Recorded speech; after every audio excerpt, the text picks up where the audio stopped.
Bonjour à toutes et à tous, bienvenue sur KTV Kwezi FM le 106.9 pour un temps de parole, toujours en direct à la radio et à la télévision. Aujourd'hui on va parler du droit de retrait du corps enseignant, on va les appeler comme ça, vous allez comprendre pourquoi tout de suite, du côté donc de Chiconi.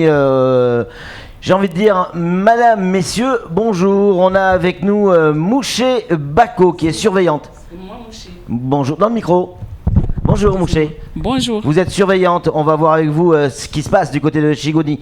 Chiconi, oui. On a également avec nous Madji Ladi qui lui est également surveillant. Bonjour. Oui, bonjour. On a également Daniel Hock qui est prof de SVT. Bonjour. Salut Daniel. Et Martial Doumergue, si je dis pas de bêtises, qui est prof de maths. Domergue, excusez-moi. C'est pas un problème. Messieurs, mesdames, messieurs, vous êtes là en droit de retrait. Première question, pourquoi? Qui répond?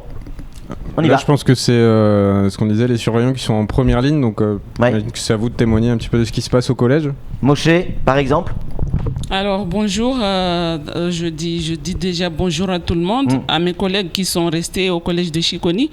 Donc nous on est là aujourd'hui parce que ce qui se passe chez nous c'est grave. Et ça date pas d'aujourd'hui, les 3-4 dernières années là, ça empire tous les jours, c'est des bagarres, c'est des menaces, c'est des insultes, c'est tout ce qu'on peut trouver quoi. Alors on rappelle, vous êtes surveillante,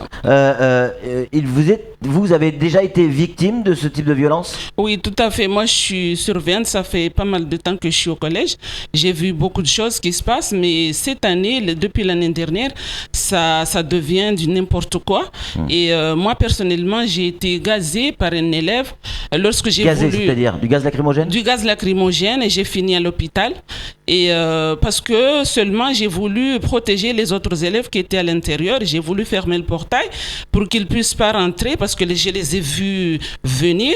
Et donc, comme je les ai empêchés de rentrer, il y a un élève qui m'a gazé, qui m'a regardé dans les yeux et qui m'a gazé. Et moi, je me suis retrouvée par terre. Heureusement qu'il y avait mes collègues là qui m'ont tiré, qui m'ont déplacé. Et voilà quoi. Madji, ce que vient de nous expliquer Mouché, c'est quoi? C'est exceptionnel ou c'est régulier? Parce qu'on a du mal à savoir si ça arrive de temps en temps et que voilà, c'est dramatique évidemment, ou est-ce que c'est quelque chose où c'est votre quotidien? Pour la gaz lacrymogène, c'était exceptionnel. Oui. Mais pour la violence, on peut dire que c'est quotidien parce que tous les vendredis, on a droit à ça. Et même moi, La violence, elle se caractérise par quoi à Chiconi? C'est quoi? C'est des pierres? C'est quoi la violence? Il y a des jets de pierres et des jeunes qui se battent entre eux avec des sacoches bananes et des bouts de bois. Et on voit un peu de tout. Ouais. Y compris des armes blanches. Est-ce que on voit des couteaux, des chambeaux? Vous êtes au quotidien, vous le vivez ça, vous? Oui, on voit de temps en temps des chambeaux et des couteaux, mais c'est pas tout le temps. Ouais. La violence parce que surveillant, c'est quand on est dans les cours de récréation, pas forcément en classe, si j'ai pas de bêtises. Non, voilà. C'est vraiment la cour de récréation. Oui. On a des enseignants avec nous sur le plateau. On a Daniel Hock qui est là, qui est prof de SVT. Daniel, la violence, c'est aussi dans les classes?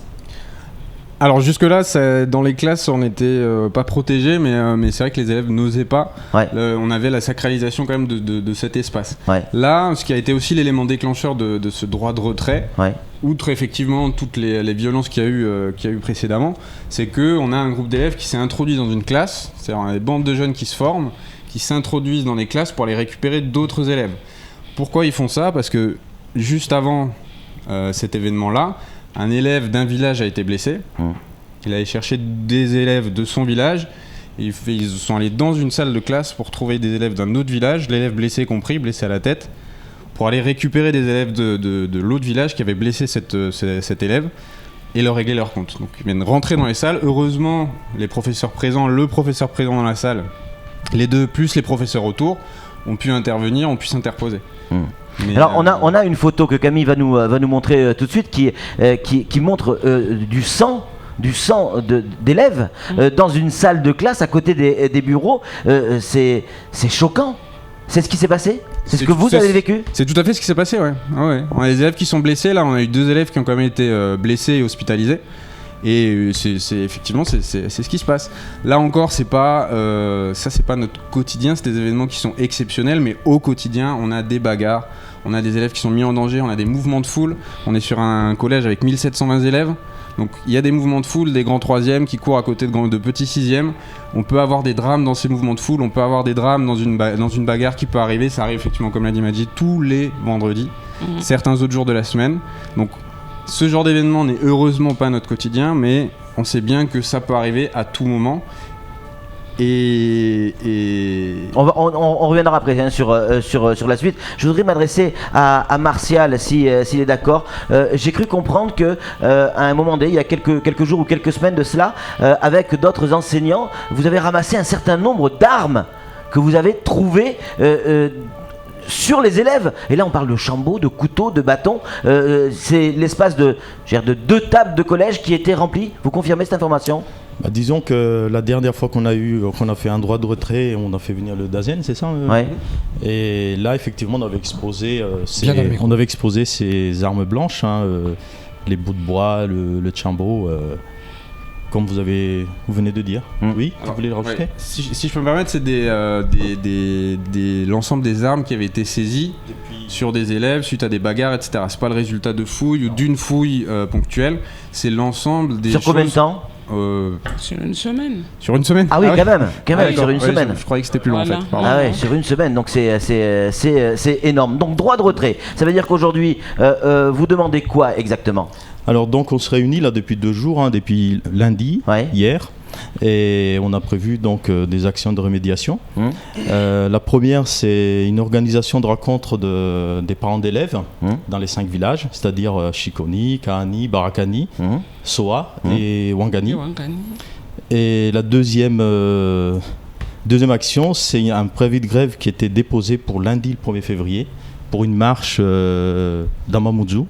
Alors ça se passe à Chikoni et vous allez marcher à Mamoudzou. Pourquoi ? Pour protester contre les conditions de travail particulièrement difficiles. Mais pourquoi ne pas marcher à Chikoni ? Pourquoi Mamoudzou ? On veut que les autres se joignent à nous parce que justement on invite aussi l'ensemble des personnels enseignants ainsi que le personnel d'éducation aux parents et aux citoyens qui se sentent concernés par ce problème. Donc c'est aussi un appel aux parents d'élèves, aux Bien citoyens lambda, pas forcément au monde enseignant, voilà, et également aux autres établissements scolaires. Oui, en l'occurrence par exemple Tsingoni. Qui ont aussi connu la même chose lundi. Ouais. C'est ça. Donc c'est un préavis de grève pour le 1er février pour une marche dans Mamoudzou. Voilà. C'est ça, hein, c'est ça. Attention, on est en état d'urgence, les marches ou manifestations ne sont pas forcément autorisées. Ça risque d'être compliqué. Pour l'instant, c'est ce qui était prévu en tout cas. D'accord. Flo, une réaction ? Ouais, moi j'ai une petite question parce que justement vous représentez tous les différents corps de métier. À Mayotte, on parle de Tsingoni, Passamenti, Chikoni, on est sur des énormes collèges, on est hors statistique, on parle d'établissements de plus de 1500 élèves. Est-ce qu'à terme, au-delà de la situation d'aujourd'hui, est-ce que ça peut fonctionner ? Est-ce que c'est possible d'avoir des collèges aussi gros, quels que soient les moyens qu'on mette ? Alors c'est évidemment un problème, mais ça c'est un problème, faut quand même reconnaître aussi que beaucoup de collèges ont été construits, donc c'est un problème qui est traité. Le problème, c'est que dans l'état actuel des choses, le rythme des constructions ne permet pas d'avoir des collèges avec des effectifs satisfaisants. Donc c'est vrai que par rapport à ça, nous ce qu'on demande, c'est des moyens humains supplémentaires. Le problème quand on a des bagarres ou ce genre de choses, il y a trop peu d'adultes pour dissuader, pour empêcher les meneurs, pour empêcher les bagarres. C'est-à-dire, là, on manque de surveillants, clairement. On manque de surveillants, on manque de MS, on manque de PEPS, on manque d'adultes. Attendez, MS, c'est quoi ? Alors, c'est quoi ? C'est l'équipe mobile de sécurité. D'accord. Et c'est quoi le rôle d'un MS ? Assurer la sécurité en dehors de l'établissement. En dehors de l'établissement, alors que le surveillant, lui, il est dans l'établissement. Dans l'établissement. D'accord. Et vous manquez de quoi également ? Le PEPS. À l'instant ? Il manque de PEPS. le PEPS. Alors, c'est quoi le PEPS ? On en a beaucoup du PEPS, mais on en manque en même temps. Il en faut, hein. C'est quoi le PEPS ? Alors le PEPS, c'est Madji. En fait, c'est pareil, mais là, les PEPS, c'est la mairie qui les recrute. D'accord. Et qui les recrutent et qui sont dehors là à faire la ronde et à surveiller. Voilà. Donc vos revendications, c'est essentiellement ça, des moyens humains supplémentaires. Alors, pour être tout à fait précis, hein, pour l'instant, on a pour notre effectif, en théorie, 3 CPE. Là, on n'en a que 2, puisqu'un CPE étant arrêt maladie n'a pas été remplacé. Ouais. Pour notre effectif, théoriquement, on doit avoir 4 CPE. Donc, on demande un CPE supplémentaire et évidemment le remplacement du CPE qui est en arrêt maladie. On demande, puisqu'on a fait des petits calculs assez précis, 6 surveillants à temps plein. Et on demande aussi comme à... Supplémentaire, tout à fait. Supplémentaire. Et on demande aussi, comme c'est fait à Tingoni, qu'on a vraiment deux volets, l'intérieur et l'extérieur. Les surveillants à l'intérieur, PEPS et EMS à l'extérieur. Et la présence de la police municipale. On a l'exemple de Tingoni, alors bon, on voit bien, vu les événements récents, que ça n'empêche pas tout. Mais de l'avis général des collègues, la présence adulte importante, beaucoup de EMS, ou de PEPS, non, beaucoup de PEPS, les EMS, la police municipale qui vient tous les matins et tous les soirs, ça empêche beaucoup de choses aux abords du collège. On voit bien avec les événements récents que ça n'empêche pas tout, mais de l'avis général des collègues de Tingoni avec lesquels on communique et on est en relation, ça empêche beaucoup de choses. Il nous reste 1 minute, on reçoit plein de questions des auditeurs et téléspectateurs. Il y en a une qui revient assez souvent, parlez-nous de nos gamins, ceux qui sont en classe avec vous, ceux qui sont en cours de récréation avec vous, ceux qui ne se font pas agresser. Dans quel état d'esprit ils sont? Est-ce que certains parlent de traumatisme pour les autres? C'est vrai, quand on voit une tache de sang, enfin c'est pas une tache, c'est une flaque de sang sous un bureau dans une classe, il y a de quoi être choqué. Est-ce qu'on arrive encore à travailler normalement pour ces gamins? Martial, on peut commencer avec Martial qui est enseignant. Oui, pour l'instant en fait, en tout cas d'après la réunion qu'on a eue la dernière, pas cette fois-ci, mais je ne sais plus la date, quand on a eu le droit de retrait il y a 26 novembre, je crois. Voilà, les parents d'élèves en tout cas confirment que leurs gamines à la maison, ils se sentent vraiment terrorisés par rapport à ce qu'ils entendent dehors, par rapport à la violence. Donc forcément, on travaille moins bien en classe. Je pense que c'est possible. Moi, je ne les ressens pas encore pour l'instant, mais n'empêche que ces gamins, ils sont quand même assez terrorisés par rapport à ce qu'ils entendent dehors. Moshe, en récréation, vous les sentez aussi, ces gamins? Alors oui, nous, on est avec eux là de 6h45 à 17h tous les jours. Et dehors, là, ils nous disent qu'ils ont peur. Et des fois, on ramasse des petits morceaux de papier par terre et crie « Stop à la violence ». On a peur. Et il y a même des élèves qui ont parti, qui ont été déscolarisés. Les parents sont venus, les ont déscolarisés et étaient rescolarisés ailleurs parce qu'ils ne dormaient plus la nuit. Il y a un parent qui me disait que l'enfant criait tout le temps des bastons, bastons, bastons. Et donc l'enfant était obligé d'être déscolarisé et voilà quoi. Daniel, sous forme de conclusion. Oui, alors très rapidement, il faut quand même imaginer le sentiment de terreur dans lequel se retrouvent ces élèves qui peuvent être pris à partie pour le simple fait d'habiter tel village. C'est tout. Sans n'avoir rien fait. Le simple fait d'habiter un village suffit à être pris à partie. Le sentiment d'impunité des autres, trop peu d'adultes pour les maîtriser, ils font ce qu'ils veulent et donc ça peut aller très loin. Trop peu d'adultes, on insiste là-dessus. En conclusion, ce qu'on aimerait vraiment dire, c'est que on comprend bien les spécificités du territoire de Mayotte. On sait que les personnels acceptent tous les jours de venir travailler dans des conditions qui sont pas toujours correctes. On a des salles qui sont pas aux normes d'hygiène et de sécurité. On a des sureffectifs dans les collèges. On vient travailler dans l'intérêt des élèves.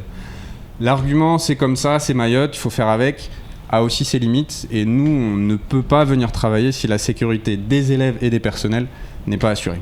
Et c'est pas le cas. Merci beaucoup madame, merci beaucoup messieurs d'être venus sur ce plateau. Préavis de grève pour le 1er février du côté de Chiconi avec une marche qui devrait avoir lieu sur Mamoudzou ou effectivement du côté de Chiconi si j'ai bien compris. On appelle également aux autres établissements scolaires à se joindre à cette marche. En tout cas merci d'être venus sur ce plateau. Je sais que pour certains d'entre vous c'est compliqué de parler devant une caméra. Vous en avez eu le courage. Bravo. Allez, c'est tout pour ce temps de parole. Tout de suite, la suite de nos programmes.